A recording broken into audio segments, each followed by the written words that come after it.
Hello my dear learning companions, welcome to T-SAT. My name is Raghavendra. ఇవాళ ఈ సెషన్లో మనం ఈ స్పెల్లింగ్ రూల్స్కి సంబంధించినటువంటి విషయాలు తెలుసుకుందాం. స్పెల్లింగ్ రూల్స్ అంటే ఏంటి, ఇంగ్లీష్లో ముఖ్యంగా ఎలాంటి స్పెల్లింగ్స్ ఉంటాయి, వాటిని మనం ఏ విధంగా నేర్చుకోవాలనే విశేషాలని ఈ రోజు ఈ సెషన్లో తెలుసుకుందాం. ఎందుకు spelling rules important sir competitive ఆస్పిరెంట్స్గా మా అందరికీ అంటే ఖచ్చితంగా వీటిపైన 1 లేదా 2 మార్కులు ఖచ్చితంగా మనకు అన్ని రకాల పోటీ పరీక్షలలో అడగడం జరుగుతుంది.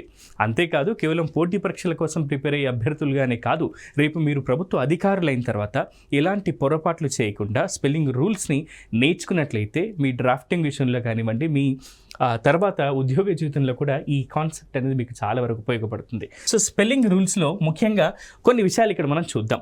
ప్రతి ఇంగ్లీష్ పదంలో తప్పనిసరిగా ఒక వోవెల్ అక్షరం ఉంటుంది.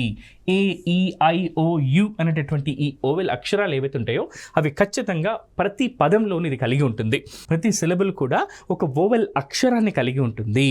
ఇక క్యూతో ప్రారంభమయ్యేటటువంటి అన్ని పదాలలో రెండవ అక్షరం యు అయి ఉంటుంది. ఫర్ ఎగ్జాంపుల్ క్వీన్, చూసారా క్యూ తర్వాత యు వచ్చింది. నెక్స్ట్ ఎర్త్ క్వేక్ అన్నప్పుడు క్యూ పక్కన యు అనేది వచ్చింది. నెక్స్ట్ ఈక్విటీ అని ఉంది, చూడండి EQUITY ఈక్విటీ అని చూసారా. ఖచ్చితంగా ఎప్పుడైనా సరే క్యూతో ప్రారంభం అయ్యేటటువంటి అన్ని పదాలలో రెండవ అక్షరం ఖచ్చితంగా యు అయి ఉంటుంది. సో ఈ 3 రూల్స్ని కూడా మీరు గుర్తుపెట్టుకోండి. ఇంకా కొన్ని రూల్స్ ఉన్నాయి. అండ్ పదాలని ఏ విధంగా మనం ప్లూరల్గా మార్చాలి, ఆల్వేస్ సింగులర్గా ఏముంటాయి, ఆల్వేస్ ప్లూరల్గా ఏముంటాయి, ఇవన్నీ కూడా ఇవాళ ఈ సెషన్లో మనం నేర్చుకోబోతున్నాం. నెక్స్ట్ ఒక పదంలో ఎక్స్ తర్వాత ఖచ్చితంగా ఎప్పుడు కూడా ఎస్ అనేటటువంటి అక్షరం ఉండదు. అలా ఉంది అని అంటే అది గ్రామాటికల్ ఎర్రర్. ఈ స్పెల్లింగ్ రూల్స్ ప్రకారం అది ఉండకూడదు అని అర్థం. గుర్తుంచుకోండి, ఒక పదంలో ఎక్స్ తర్వాత అక్షరం ఎప్పుడూ కూడా ఎస్ అనేది ఉండదు.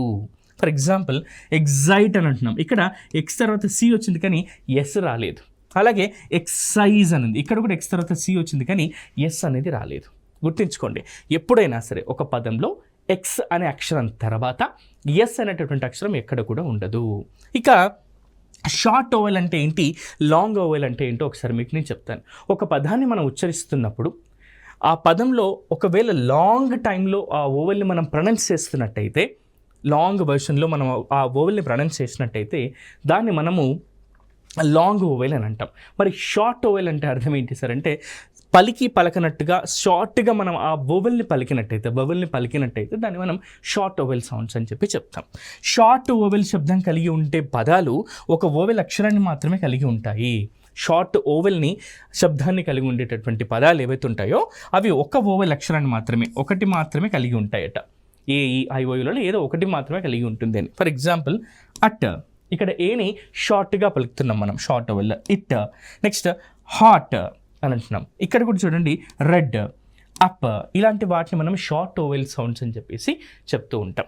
నెక్స్ట్ ఒక సిలబుల్ ఉండే పదాలలో చివరి అక్షరం ఎఫ్ కానీ ఎల్ కానీ ఎస్ కానీ ఉంటే సదరు అక్షరాలకు అదనంగా అవే అక్షరాలను కలిపి ద్వంద్వ అక్షరాలుగా మనం రాయాల్సి ఉంటుంది. ఒక సిలబుల్ ఉండేటటువంటి పదాలలో ఒకటే సిలబుల్ ఉండాలి. ఇదిగోండి ఐ, ఇక్కడ ఏ, ఇలాంటివి ఒక ఓవెల్ శబ్దం కలిగి ఉన్నాయి, ఒక ఓవెల్ ఉన్నాయి.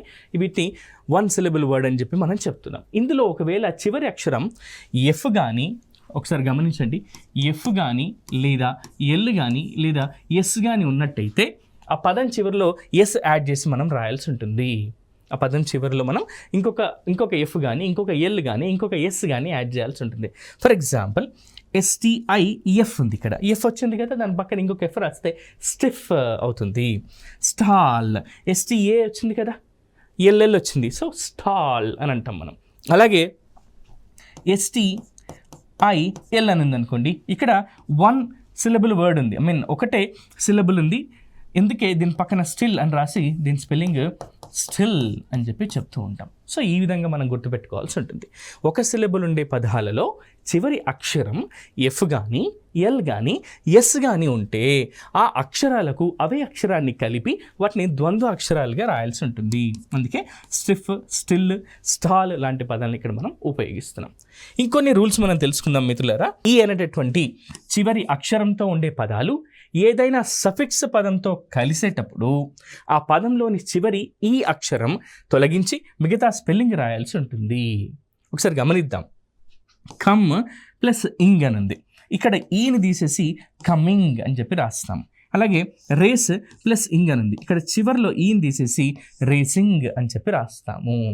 చివరిలో ఐఎన్జేనే సఫిక్స్ యాడ్ అయింది కదా, అందుకనే ఈని తీసేసి ఓన్లీ అది మాత్రం రాస్తే సరిపోతుంది. ఇది గతంలో దీనిపైన ప్రశ్న కూడా అడిగారు మిత్రులారా.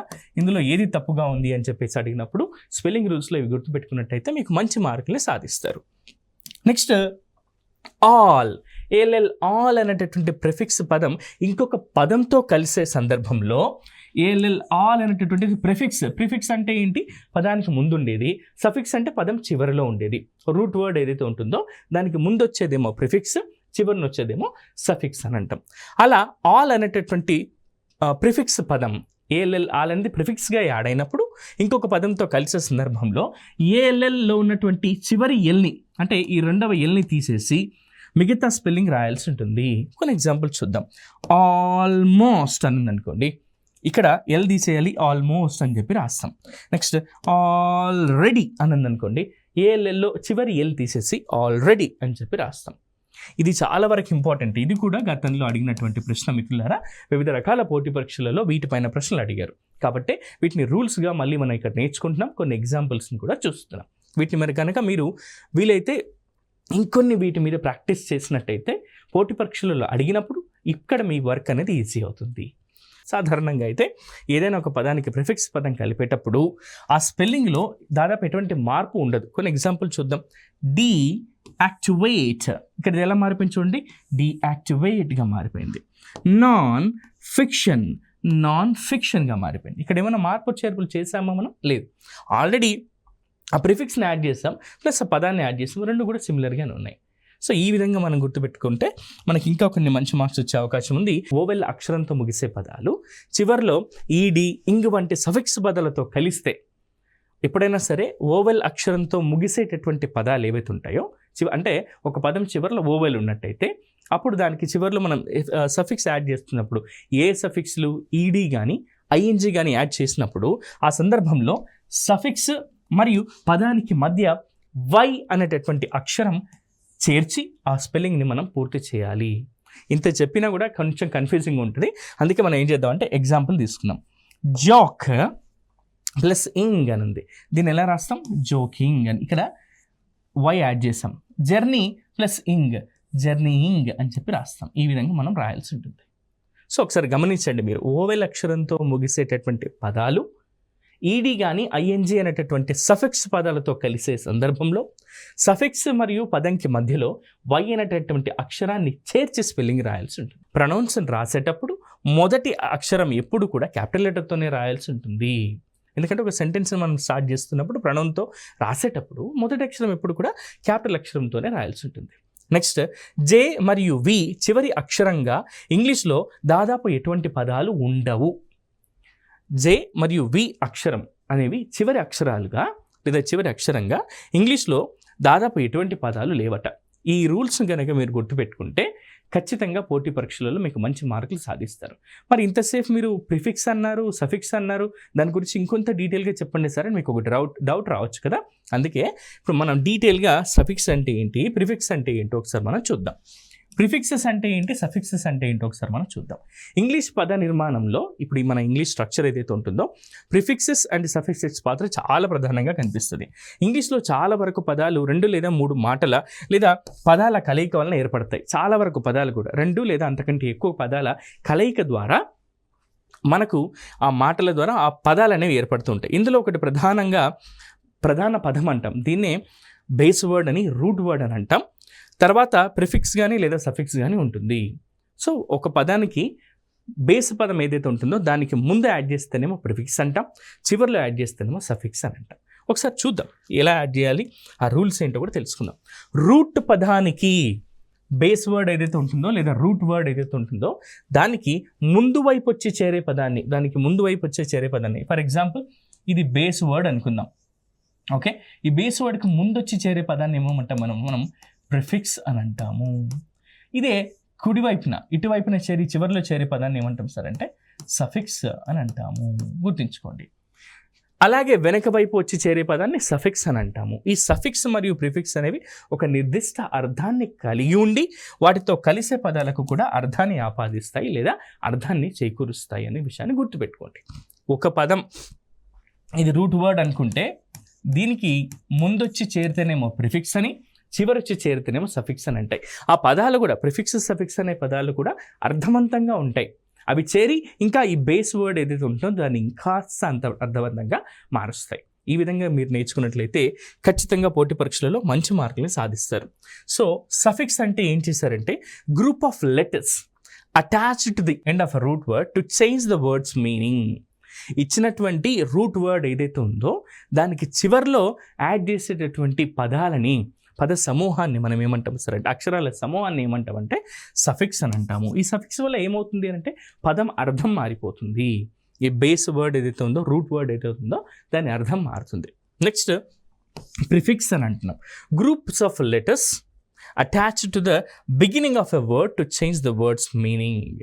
ఇందాక చెప్పుకున్నాం కదా, ప్రీ అంటే ఏంటి, పిఆర్ఈ ప్రీ అంటేనే అంటే అర్థం ఏంటి సార్, ముందు అని అర్థం. ఫిక్స్ చేస్తున్నాం కాబట్టి ప్రిఫిక్స్ అని చెప్పి దీన్ని అంటున్నాం. ప్రిఫిక్స్ అంటే ఈ బేస్ వర్డ్ లేదా రూట్ వర్డ్ ఏదైతే ఉంటుందో దానికి ముందు యాడ్ చేసి మొత్తం మీనింగ్ని మార్చేటటువంటి పదం అనమాట. ఆ పదం యొక్క మొత్తం మీనింగే మారిపోతుంది. అందుకే దాన్ని ప్రిఫిక్స్ అంటాము. చివరిలో యాడ్ చేస్తేనేమో సఫిక్స్ అని అంటాము. అయితే కొన్ని రూల్స్ ఉన్నాయి. ఈ రూల్స్ని గతంలో కొన్ని పోటీ పరీక్షలలో అడగడం జరిగింది కాబట్టి మళ్ళీ నేను ఒక మారి ఇక్కడ మీకు క్లియర్గా ఎక్స్ప్లెయిన్ చేయాలనే ఉద్దేశంతో ఇక్కడ రాస్తున్నాను. యూజ్ ఐ బిఫోర్ ఈ except after C or when sounding like A as in neighbor and way. For example, ఈకి ముందు ఐ రాయాలంటున్నాడు. ఎప్పుడు ఒక్క సి అనే పదం వచ్చిన తర్వాత తప్ప అన్నింటికి కూడా ఈకి ముందు ఐ రాయాలని. ఎగ్జాంపుల్ చూద్దాం.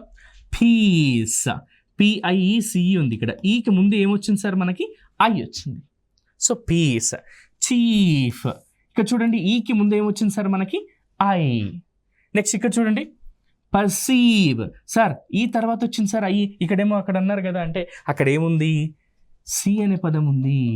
సి అనే పదం తర్వాత ఈ వచ్చిన తర్వాత ఐ వస్తుంది, ఐ వచ్చిన తర్వాత ఈ రాదు, గుర్తించుకోండి. సీలింగ్, సీలింగ్లో కూడా సిఐ ఐ మీరు అన్నారు కదా సార్ ఈకి ముందు ఐ రావాలని, అంటే కాదు, సితో ప్రారంభమైంది కదా, దాని ముందు సి ఉంది కదా, సి వచ్చింది కాబట్టి సిఈఐఎల్ఐఎన్జి సీలింగ్ అని చెప్పి మనం అంటూ ఉంటాం. నెక్స్ట్ కొన్ని వీటికి ఎగ్జెప్షన్స్ కూడా ఉన్నాయి. ఏంటి సార్ ఆ ఎగ్జెప్షన్స్ అంటే నైబర్, NEIGHBOUR, NEIGHBOUR అన్నా కరెక్టే, NEIGHBOR అన్నా కరెక్టే. ఎందుకంటే ఒకటేమో బ్రిటిష్ ఇంగ్లీష్, ఇంకొకటేమో అమెరికన్ ఇంగ్లీష్ అని చెప్పి చెప్తున్నాం. వియర్డ్, WIRD, ఇక్కడ కూడా ఐ తర్వాత ఈ తర్వాత ఐ వచ్చింది. Height, next neither, weight, foreign, ఇలాంటి పదాలన్నింటికి కూడా మనకు ఈ తర్వాత ఐ వచ్చింది. అందుకే వీటికి ఎక్సెప్షన్ ఇచ్చాం మనం. ఓకే, గుర్తుపెట్టుకోండి, ఎప్పుడైనా సరే ఈకి ముందు ఐ ఉపయోగించాలి, ఎక్సెప్ట్ సి అనే పదం తర్వాత మాత్రమే. సి అనే అక్షరం తర్వాత వచ్చినప్పుడు మాత్రం ఈ తర్వాత ఐ రాస్తాం. అన్నిటికీ కూడా మిగతా వాటి ముందుకు ఏం చేస్తాం మనం, ఈకి ముందు ఐ రాస్తాం, గుర్తుంచుకోండి. నెక్స్ట్ డ్రాప్ ద ఫైనల్ ఈ in a word before adding a suffix beginning with a vowel.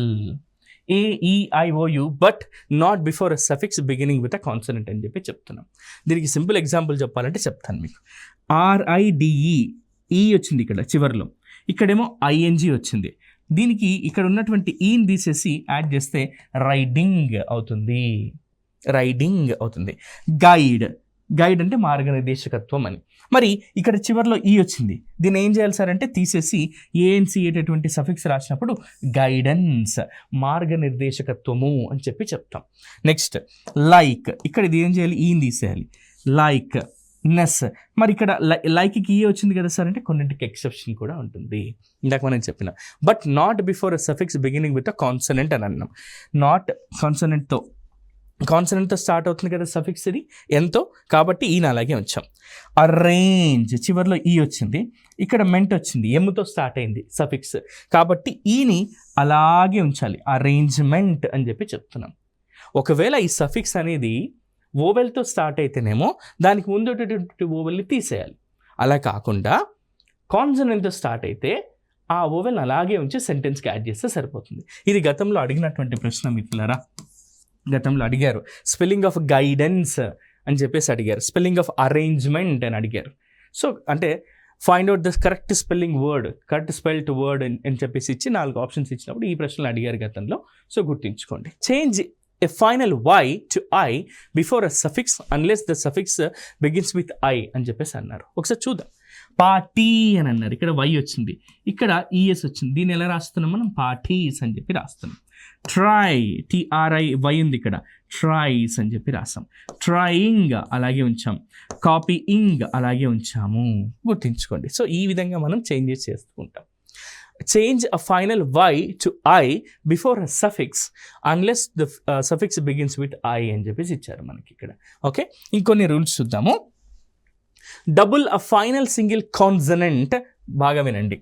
Double a final single consonant before adding a suffix when the word ends with a single vowel followed by a single consonant and the consonant ends with an accented syllable or a one syllable word అని చెప్పి అంటున్నాం. ఒకసారి చూద్దాం. యాక్చువల్గా ఇక్కడ P వచ్చింది కదా, ఇక్కడ ING వచ్చింది. మనం ఏం చెప్పాము? Double final single consonant. ఇందాక తెలుసుకున్న సేమ్ రూలే మళ్ళీ ఇక్కడ కూడా మనం చెప్తున్నాం. ఇందాక మనం చెప్పుకున్న 12 రూల్స్ ఉన్నాయి కదా తెలుగులో, అందులోనిదే ఇంకొక కాన్సెప్ట్ ఇది. కాకపోతే ఇక్కడ మనం ఇంగ్లీష్లో కొంత డిఫరెంట్గా నేర్చుకుంటున్నాం. ఇక్కడ ఈ పీని ఏం చేయాలి? డబుల్ చేయాల్సి ఉంటుంది. ఇక్కడ కూడా అక్కరెన్స్ అని ఉంది, ఆర్ని డబుల్ చేయాలి అక్కరెన్స్ అని. స్విమ్, ఎంని డబుల్ చేయాలి స్విమ్మింగ్ అని చెప్పి చెప్తున్నాం. ఈ విధంగా మనం చేంజ్ చేయాల్సి ఉంటుంది రూల్ని. The letter Q is usually followed by U అని చెప్పి కొన్ని చూడండి. క్వీన్, క్విక్, క్వాలిటీ ఇలాంటి పదాలు.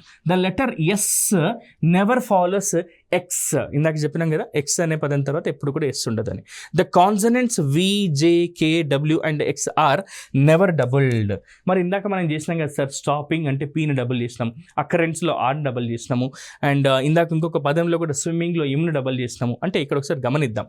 అలాంటివి వీకి కానీ, జేకి కానీ, కేకి కానీ, డబ్ల్యూకి కానీ, ఎక్స్కి కానీ మనం డబల్ చేయలేము అని చెప్పి చెప్తున్నారు ఇక్కడ. ఇవి గుర్తుపెట్టుకోండి మిత్రులారా. ఎందుకు అనంటే ఇవి ఖచ్చితంగా పోటీ పరీక్షలలో అడిగే అవకాశం ఉన్నటువంటి ప్రశ్నలు.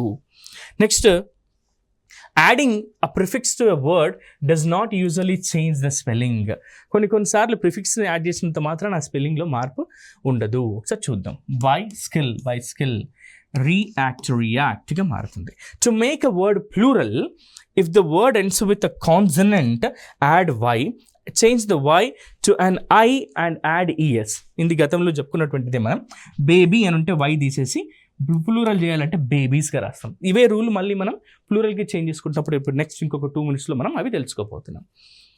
Next, to make a long vowel sound you need to add a second vowel.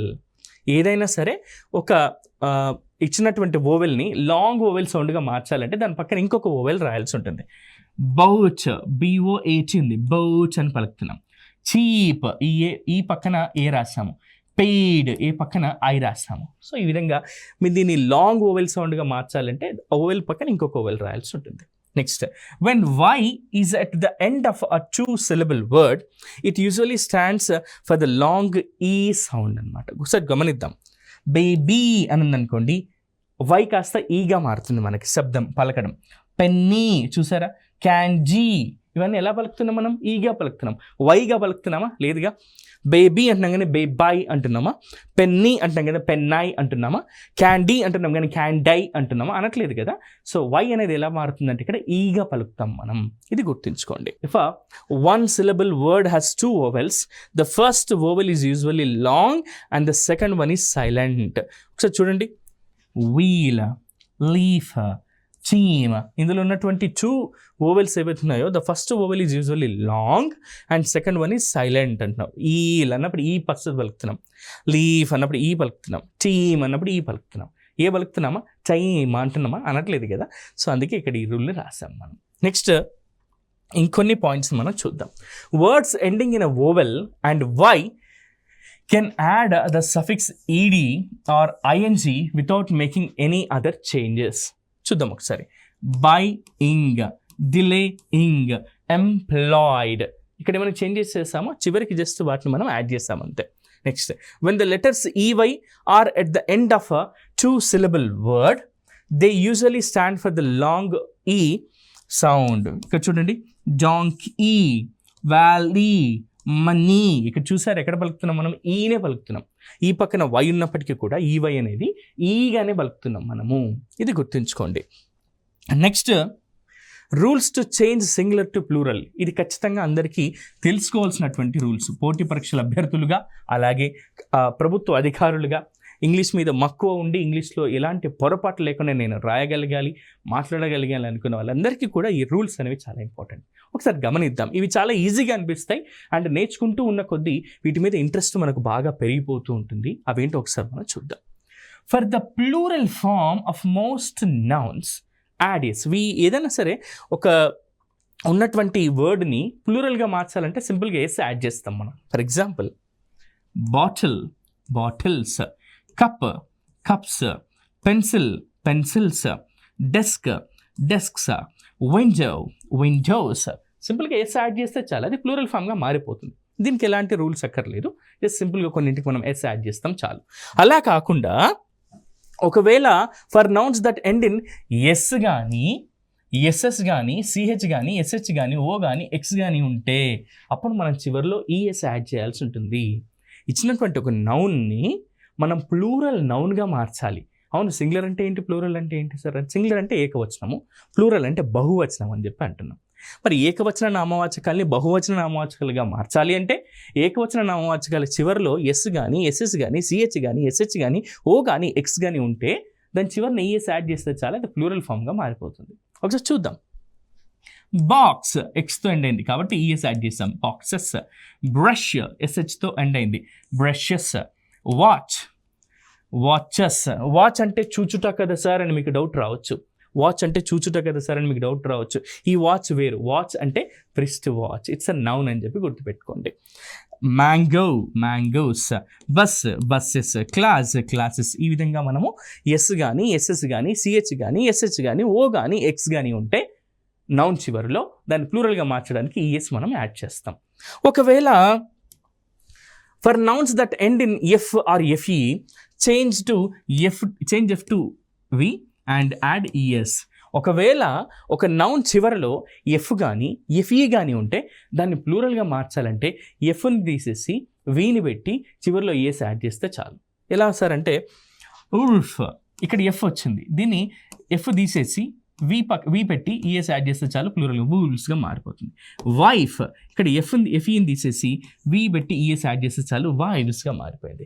భార్య, భార్యలుగా మారిపోయింది.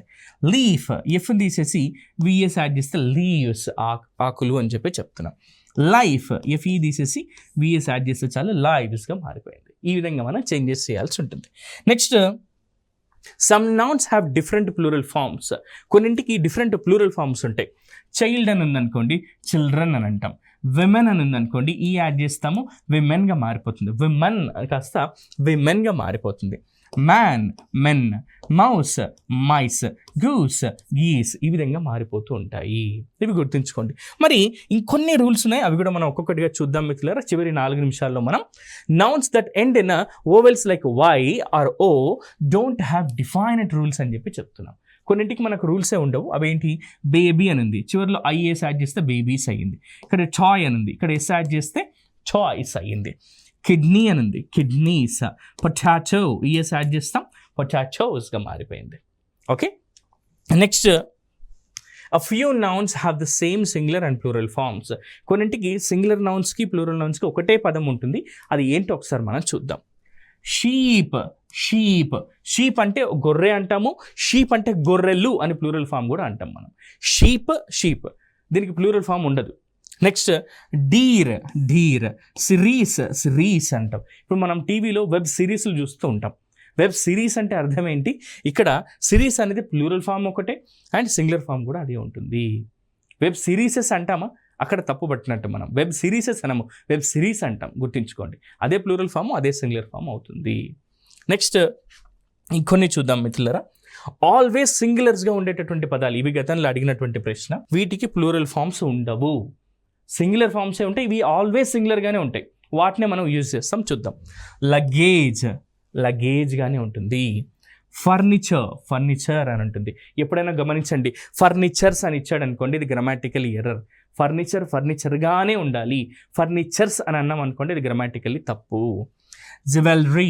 జ్యువెలరీస్ అని అంటూ ఉంటారు. జ్యువెలరీస్ అంటే ఇది గ్రామాటికల్లీ తప్పు. జ్యువెలరీగానే ఉండాలి, సింగులర్ నౌన్గానే ఉండాలి. నెక్స్ట్ నాలెడ్జ్ అని అంటాం. నాలెడ్జెస్ అన్నారు అనుకోండి, తప్పది. నెక్స్ట్ క్యాష్గానే ఉంటుంది. ట్రాఫిక్ అని చెప్పి ఉంటుంది. ట్రాఫిక్స్ అని ఉండదు, ప్లూరల్ ఫామ్. ఓకే, హోంవర్క్ అని ఉంటుంది. నెక్స్ట్ ఆక్సిజన్ గానే ఉంటుంది. ఇవన్నీ కూడా ఆల్వేస్ సింగులర్గా ఉండేటటువంటి పదాలు, వీటికి ప్లూరల్ ఫామ్స్ ఉండవు. ఇవే మనకు ఎప్పటికైనా సరే గుర్తుంచుకోండి, ఇవి ఆల్వేస్ సింగులర్ ఫామ్సే ఉంటాయి. ఇంకొన్ని చూద్దాము. విజ్డమ్ అంటాం కానీ విజ్డమ్స్ అని అన్నాం మనం. కరెన్సీ, పోయట్రీ, జర్నీ అని అంటాం.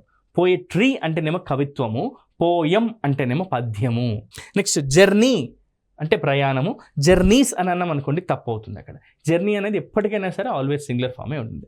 ఇక ఇంకొక 1 minute మనం ఈ సెషన్ ఎండ్ చేద్దాం. ఇక ఇప్పుడు మనం సింగులర్ ఫామ్స్ తెలుసుకున్నాం. మరి ఆల్వేస్ ప్లూరల్గా ఉండేవి కొన్ని ఉంటాయి.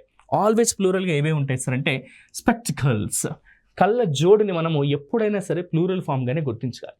ఎందుకంటే అందులో 2 దర్పణాలతో ఏర్పడినటువంటి ఒక ఆబ్జెక్ట్ కాబట్టి దాన్ని మనం స్పెక్టికల్స్ అంటే ప్లూరల్ ఫామ్గానే ఉంటుంది.